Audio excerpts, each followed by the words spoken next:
네. 세월호 구조 작업을 벌이던 민간 잠수사 한 분이 어제 목숨을 잃었습니다. 세월호 침몰 이후 안전이 최대의 화두가 됐지만 수색 현장에서조차 안전 규정이 제대로 지켜지지 않았던 것으로 보입니다. 네, 한국잠수산업연구원 정용현 원장과 함께 자세히 알아보겠습니다. 네, 안녕하십니까? 네. 먼저 사고 상황부터 짚어보겠습니다. 민간 잠수사죠. 새벽 6시 6분에 입수를 했다가 11분 만에 네. 수심 24m 지점에서 갑자기 통신이 끊겼다고 합니다. 네. 그러니까 결국 잠수사 두 분이 입수해서 이분을 끌어냈지만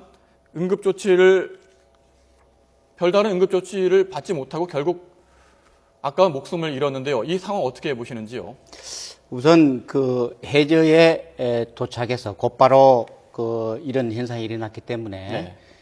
우선 원인에 의해서 보면은 잠수병이라기보다는 어떤 순간적인 패닉이나 이런 걸 원인이 되어서 네. 익사가 아니겠느냐 이렇게 생각하고 있고요. 잠수병은 해저 이탈하면서 수면에 올라올 때 일어나는 현상이 대부분이 잠수병을 예. 가지고 있습니다. 그래서 저는 잠수병이 아니라고 이렇게 생각하고 있고요. 또 해군 잠수군의관이 또 이런 거를 접수하고 아주 급히 달려가서 응급조치는 나름대로 했는데 예. 병원 측에서 이제 이야기가 뇌에 이제 기포가 꽉 채 있다 하는 현상인데 그 기포가 채 있다는 것은 이제 다이버가 올라오면서 뇌에 있는 기포가 많이 팽창해서 꽉 찼지 않느냐. 그러니까 왜 내외 기포가 많이 찼느냐 예. 하는 것이 아마 그 원인하고 연관된 예. 얘기가 되겠습니다. 정황상 이제 잠수병은 아닌 것 같다고 이제 설명을 해주셨는데요. 이제 몇 가지 단서를 보면 풀 마스크와 납벨트가 풀려져 있었다고 합니다. 이건 어떤 걸 의미하는 건가요? 그렇죠. 당연히 이런 상황에는 그걸 탈출하기 위한 시도로서 예. 마스크를 풀고 납벨트를 풀고 하는 것은 기본적입니다. 탈출을 예. 하는 과정에서 나타나는 사진을 현상입니다. 보면서 좀 설명을 해주실까요? 저게 어떤 장비인가요? 예, 저게 이제 풀 마스크에서 이제 민간 다이버들이 쓰는 장비인데요. 예. 그렇게 썩 좋은 장비는 아닙니다. 우선 예. 시스템상으로 보면은, 우선 압축기에서, 공기를 압축해서 플라스크라는 리저브 탱크가 있습니다. 리저브 탱크에서 노란 줄로 보이시는 저 줄을 통해서 예. 공기가 공급되는데 그렇게 해서 그 앞에 레귤레이터가 뒷자로 써지는 레귤레이터가 보이지 않습니까? 저게 이제 레귤을 통해서 이렇게 이제 공기를 공급하고 또 통신도 되고 예. 이런 시스템을 갖고 있죠. 네. 예. 저 시스템을 이제 설명을 해주셨는데요. 일각에서는 휴대용 에어탱크가 있었다면 이번 사고는 막을 수 있지 않았을까라는 의견도 있는 것 같습니다. 어떻게 네. 보십니까? 그 의견. 그걸 이제 영어로는 EGS라고 해서 비상기체병이라고 이렇게 명칭을 쓰고 합니다. 그러니까 모든 심해에 들어간 잠수 장비는 EGS라는 걸 이제 비상기체병을 다는데요. 그거를 다느냐 안 다는 것은 현장에서 이제 수석 감독관이나 마스터 다이버 하는데 통상 매뉴얼상으로는 60피트 이하, 약 한 20m 조금 되죠. 네. 이하에서는 그걸 사용 안 해도 된다는 규정이 예. 있습니다. 안 해도 된다는 거. 네.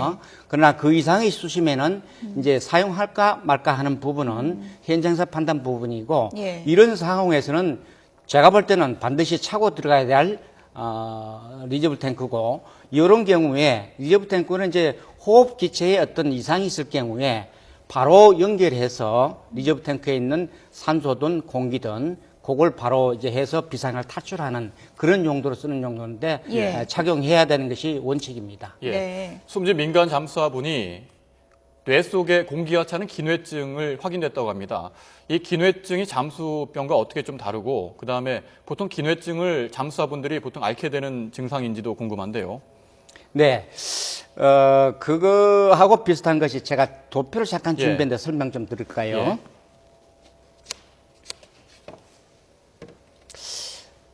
요게 이 화면이 하강할 때 구좌로 내려갈 때 화면이고 상승할 때 올라올 때 화면인데 현장에 있는 수석 감독관들은 스톱워치를 2개를 갖고 있습니다. 예. 다이버가 이렇게 내려갈 때는 이게 몸이 우심방, 좌심방이고 요거 혈관이고 몸 신체 구조입니다. 그래서 기체가 이렇게 이제 호흡 기체가 이 안에 검정색으로 해서 점차 올라서 수중에 세월호의 수중 작업에 들어가면 요게 선체 내부가 전체 기체가 압력에 노출되거든요. 이런 상황 하에서 이제 실종자를 수색해서 이제 구조를 해서 상승할 때는 이 기체가 우심방에서 자심방에 기체를 하면서 이 기체가 서서히 빠져나가면서 상승할 때는 이렇게 올라오거든요. 그래서 잠수병이라고 하는 것은 이때 스톱워치 두 번째 스톱워치를 누릅니다. 그렇게 해서 여기까지 수면까지 올라오는 시간을 체크해서 해저의 수중 작업 시간에 따라서 감압표를 이용하게 되는데 이 감압표가 이용을 잘 못한 해서 절차를 주지 않으면은 잠수병이 생기죠. 그래서 그런 잠수병이 생기는데 이거를 올라올 때는 40피트 수심에서 챔버까지 5분 안에 진입을 해줘야 되는데 챔버 옷을 다이버가 실종자가 같이 올라오면은 3분 30초 동안 모든 장비를 다 풀고 올라와야 됩니다. 이런 이유 때문에 잠수병이 생긴다고 보고 있죠. 그런데 이번 경우는 잠수병이 아닌 것 같다고 조금 전에 이제 설명을 해주셨잖아요. 네, 그렇습니다. 기뇌증으로 이제 보인다는 소견인데요. 이 기뇌증이라는 거는 어떻게 발생했을 걸로 추정을 해볼 수 있을까요? 네, 제가 아까 소두에서 말씀드린 대로 잠수병이 아닌 상태에서 이제 올라왔으면 몸 안에 기체가 있지 않습니까? 그러니까 사람이 이제 좀 급하게 화를 낸다든가 또 열을 받치면은 또 놀래고 하면은 머리가 뿌ጭ뿌ጭ 쓸 정도로 몸 안에 있는 기체가 머리 쪽에 많이 모입니다. 그러니까 뭔가에 대해서 많이 놀랬다는 이야기죠. 일종의 패닉 현상이죠. 그러니까 그런 현상으로 기체가 공기 쪽에 많이 모여 있는 현상으로 해서 상승할 때, 아까 말씀드린 상승할 때 그 기체가 커진 거죠. 저는 그렇게 보고 있습니다. 그리고 잠수병에는 동맥 기체 색전증이라고 해서 가스 엠볼륨이라는 게 있는데 이것도 마찬가지 내외 이런 것 같은 현상도 일어납니다. 그거하고 좀 다르고요. 그다음에 잠수병에는 제1 유형, 제2 유형이 있고 하는데 현재 요거 갖고 유사하지만은 내 기종과 조금 식별이 되고 차이가 있는 상황입니다. 수색 현장에서 많은 잠수사분들이 어려움을 겪고 있는 게 사실인데요. 이 사고 원인에 대해서 좀 더 짚어보도록 할까요? 보통 2인 1조로 수색 작업에 투입이 된다고 들었는데 이 사고를 당한 잠수사분은 혼자 들어가셨다고 합니다. 문제는 없었는지요? 네, 이게 이제 그게 이제 조심스럽게 이야기가 되는데요. 보통 이런 해난 구조 작업할 때는 바디 시스템이라서 반드시 2명 가도록 들어가는 것이 이제 규정상 그렇게 되어 있습니다. 근데 민간인 같은 경우에는 제가 이제 해군의 매뉴얼 기준에서 좀 설명하면서 민간인 설명하겠습니다. 그래서 민간인 같은 경우는 다이빙 할 때마다 여러 가지 경비가 들어갑니다. 그래서 가급적이면 이렇게 한 명씩 들어가는 경우도 있습니다. 틀렸다는 이야기는 아닙니다. 그래서 한 명 더 들어갈 수 있는데 5층까지 들어가는 격실은 상당히 여러 가지 이제 미로 같은 격실을 지나서 계단을 통해서 올라가기 때문에 이런 경우는 2명이 들어가야 되는 것이 원칙적으로 맞고요. 한 명 들어간 경우는 특별하게 베테랑급이고 또 이제 작업이가 실종자 수색 작업인 임무가 아니고 단지 가이드라인 수종목이 있다면은 현장에 있는 판단이 그렇게 했을 수도 있지만 좀 무리한 판단이었다 이렇게 보고 아무래도 있습니다. 2인 1조로 작업을 했을 때 안정성은 훨씬 높아질 수 있는 거죠. 그렇죠. 그리고 안정상 바디 시스템을 해서 2인 1조 하도록 돼요. 스쿠바도 마찬가지고. 2인 1조가 이제 원칙은 아니라고 하더라도요. 지금 같은 상황을 봤을 때는 민간 잠수가가 혼자 들어가는 것보다는 2인 1조로 작업을 했던 게 더 적정했다고 보시는 건가요? 그렇죠. 더 안전하고 적절하고 2인 1조 갔으면은 이런 현상은 일어나지 않았을 가능성이 굉장히 높습니다.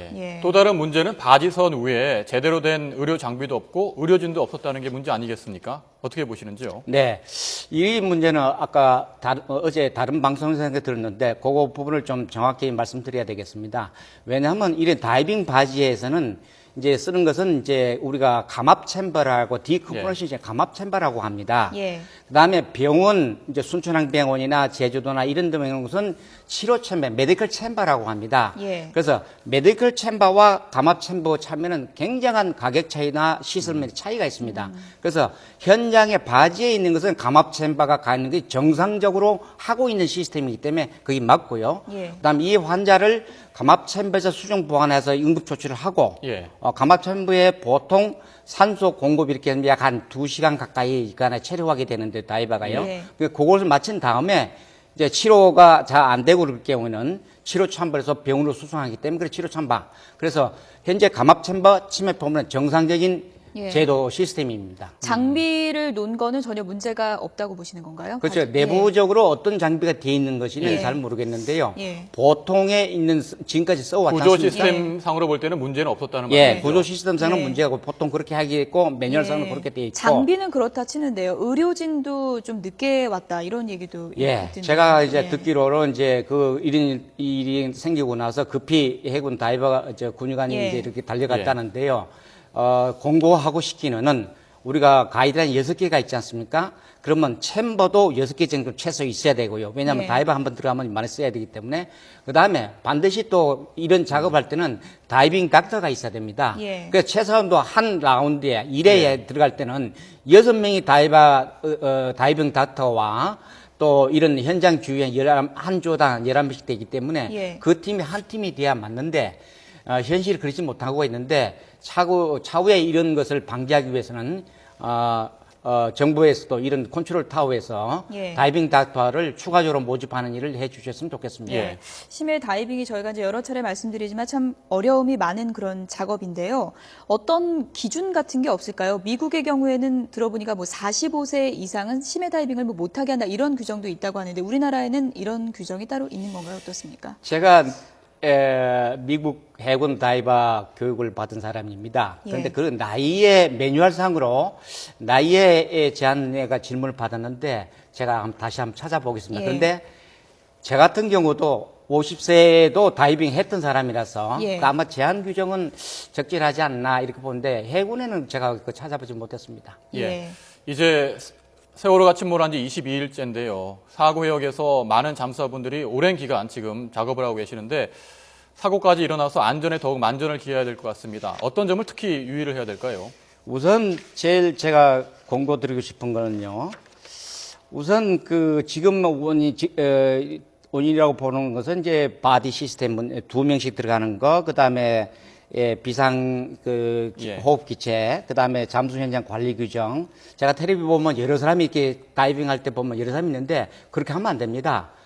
다이빙 스테이션은 그 장비대 돌아간 걸 봐야 하는데 이런 것도 좀 비켜줘야 되고, 그 다음에 이 잠수병 환자가 생기면 또 이 치료 챔버로 이동하면 1인용 예. 챔버가 필요합니다. 예. 그러니까 1인용 챔버도 비상시를 때 준비해 줘야 되고, 그 다음에 이제 마지막으로 이제 말씀드리고 싶은 건 이제 자꾸 피로도가 노출되고 이렇게 예. 반복을 하는데, 반복 잠수는 이제 좀 지양해 줬으면 좋겠다. 현장 지휘관이 판단하시겠지만, 예. 이제 정상 잠수라는 것은 신체 내 기체가 정상적으로 돌아오는 데는 15시간 50분이라는 시간이 소요됩니다. 예. 기체가 가는데. 그래서 계획 잠수 플랜을 짜서 15시간 50분 지나는 정상 잠수를 해주도록 예. 공고를 해드리고 싶고요. 예. 그다음에 이제 이런 컨트롤 타워 문제인데, 컨트롤 타워에서 이런 현장에 전문 인력 부족하지 않습니까? 예. 그러면 과거 예비역 중에도 SSU 감독관들도 있고 또 해의원의 잠수 군의관들도 있었으니까 그런 사람들 지원해서 민간인들 어려운 부분을 기술적으로 지원해주는 이런 것도 좀 조치를 취해줬으면 좋겠습니다. 네.